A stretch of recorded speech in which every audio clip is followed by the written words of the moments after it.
जनाब स्पीकर, पिछले महीनों में खुदाए बुजुर्ग बरतर ने पाकिस्तान को एक बेमिसाल कामयाबी दिलाई है।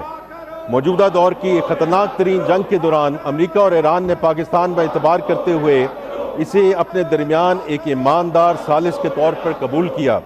पाकिस्तान ने इस किरदार को बखूबी अंजाम देने के लिए इंतहाई मुखलिस कोशिशें की हैं, जो आज भी जारी हैं।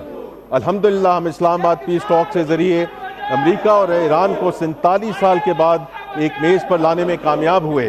पाकिस्तान की कोशिश है कि जल्दी एक मुआहदे के ज़रिए खित्ते में देरपा अमन के क़याम को मुमकिन बनाया जा सके और अपनाए हुर्मत से तेल की सप्लाई पहली की तरह बहाल की जा सके। अमरीकी और ईरानी सदूर ने मुतअद्दिद बार वज़ीर आज़म मोहम्मद शहबाज शरीफ और फील्ड मार्शल सईद आसिम मुनीर के बतौर सालिस अहम किरदार की तारीफ़ की है।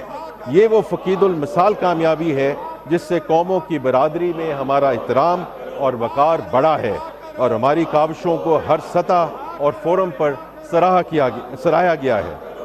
जनाब स्पीकर, पाकिस्तान ने गुज़श्ता चंद माह के दौरान खित्ते में अमन, इस्तेहकाम और कशीदगी में कमी के लिए जो फ़आल, मुतवाज़न और ज़िम्मेदाराना सफारती किरदार अदा किया है, इसमें हमें अपने अजीम और आज़मूदा हमसाया मुल्क चीन की मुकम्मल हिमायत और हम आहंगी हासिल रही है।